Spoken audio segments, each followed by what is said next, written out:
Just so you know, this show is about scary stuff. So don't say I didn't warn you guys.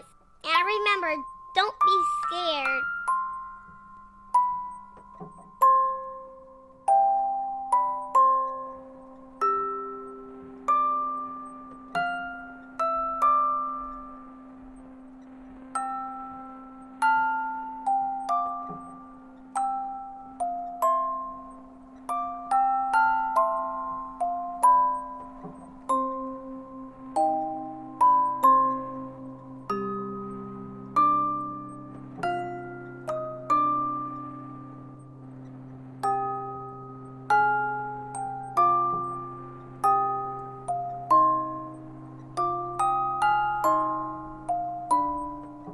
Episode 70.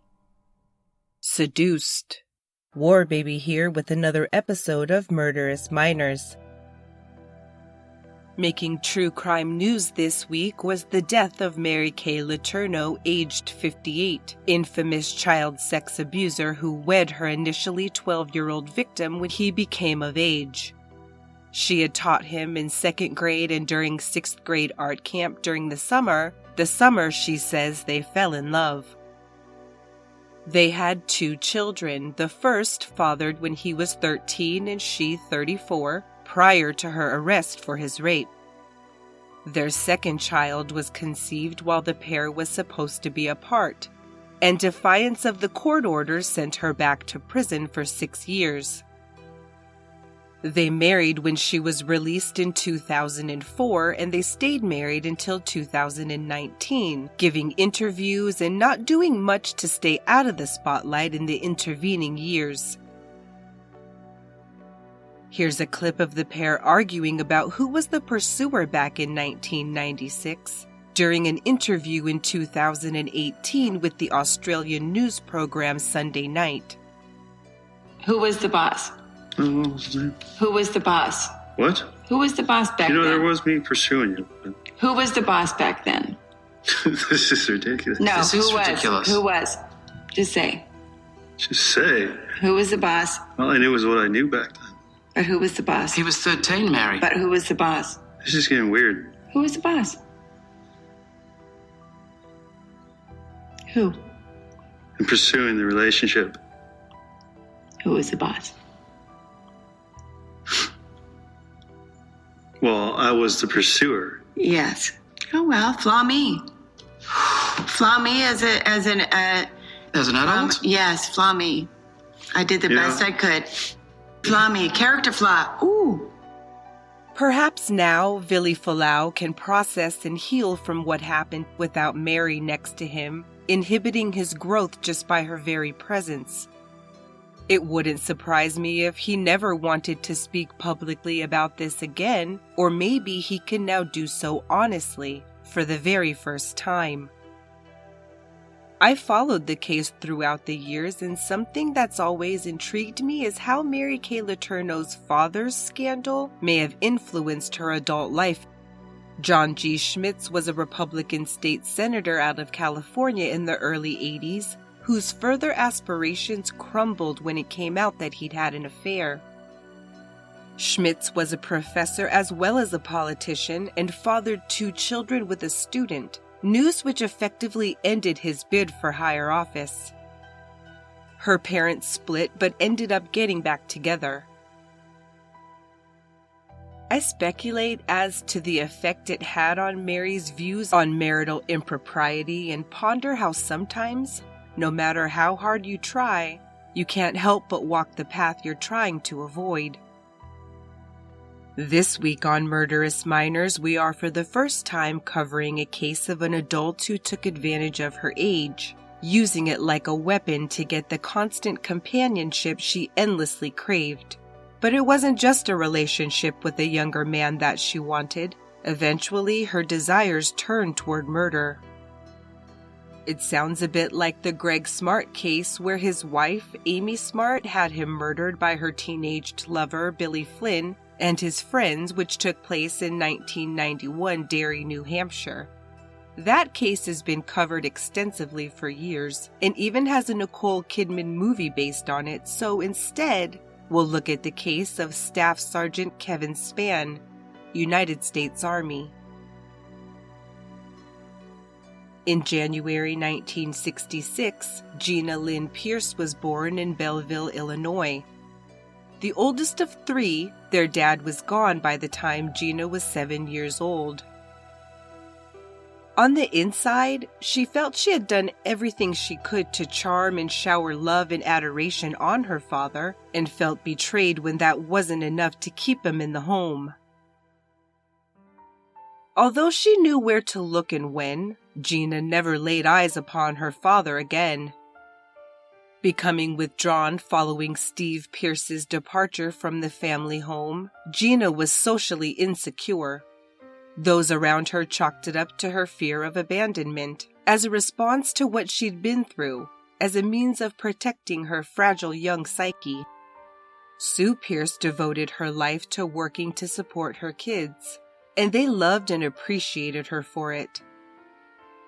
Though Gina grew to resent her expanded household role, she knew they had to each do their part to keep it running. For Mother's Day, the kids always made a big deal of it. All of their lives, the kids held this holiday close to their hearts.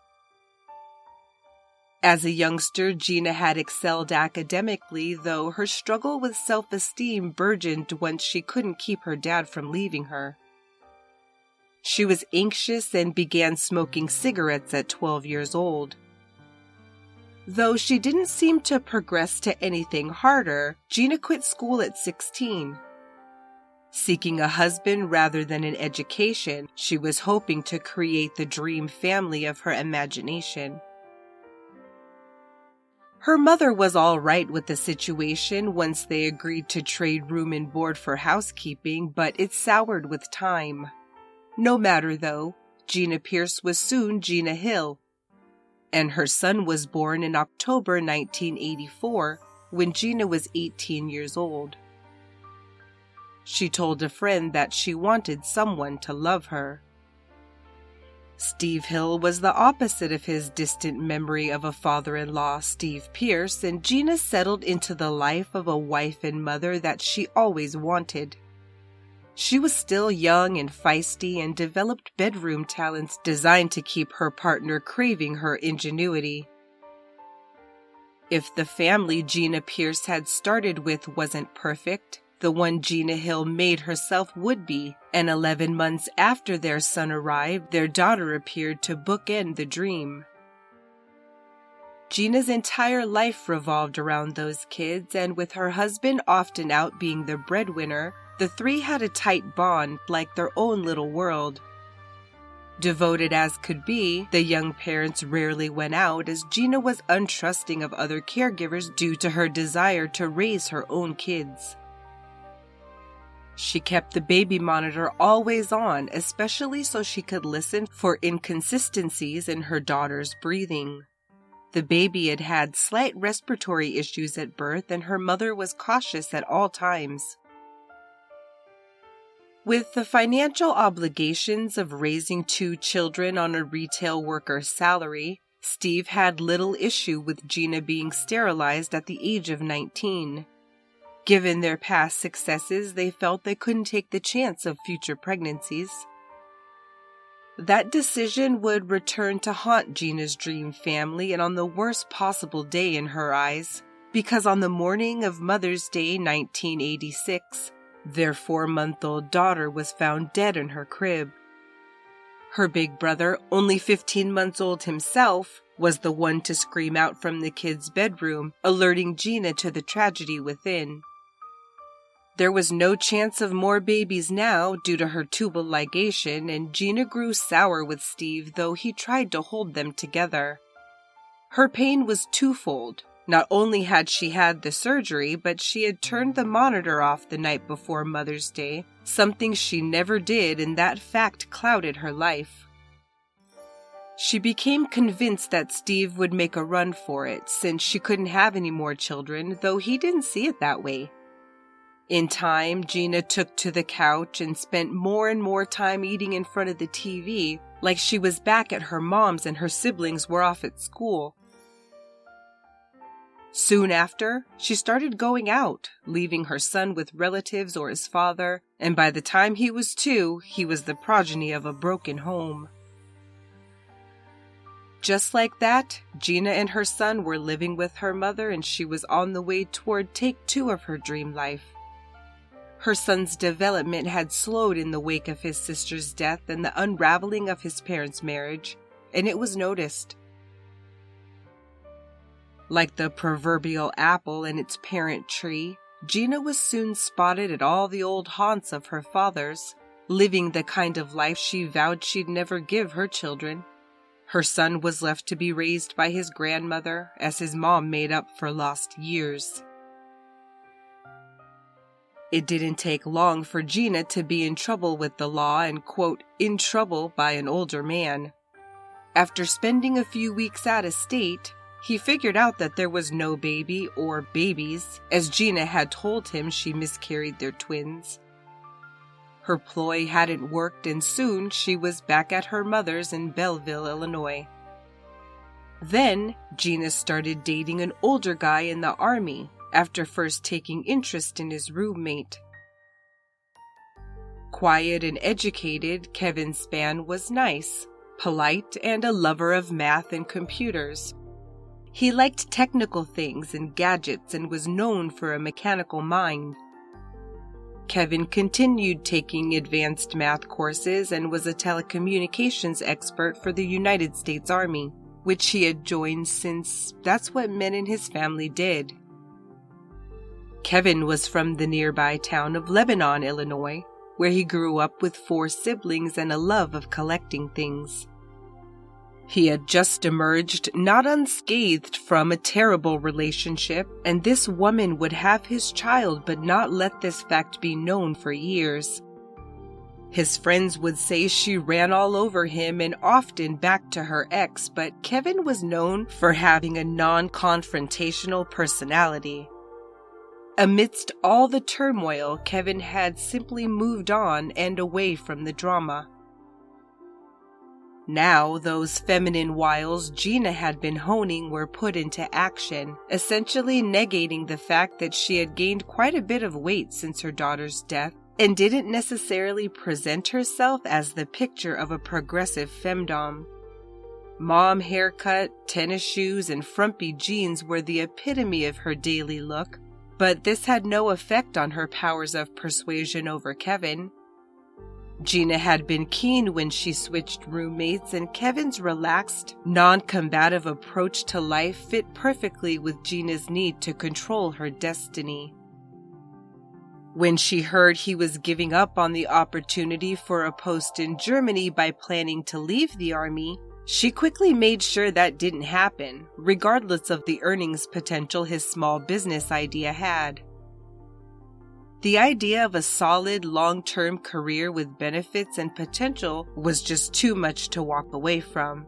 So Kevin stayed in the Army and the relationship and funneled fatherly love and adoration on her son, giving Gina the idea that she should do whatever she could to keep him around. Shortly after they began dating, Gina announced to Kevin that she was expecting. But once her family caught wind of yet another phantom miscarriage, the truth came out. Regardless, Gina talked her way out of the lie, and even though Kevin was gun-shy about marriage, he doted on her every day.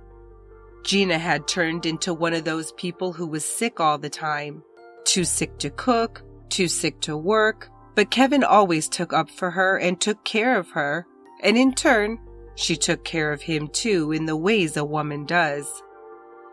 She sort of became obsessed with Kevin, his life, his job, its benefits, and the stability this could all mean for her.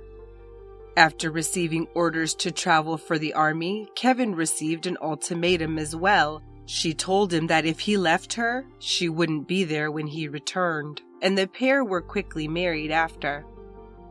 The new little family was stationed outside Fort Worth, Texas, and Gina had finally fled Belleville. It seemed that all of her dreams were taking shape.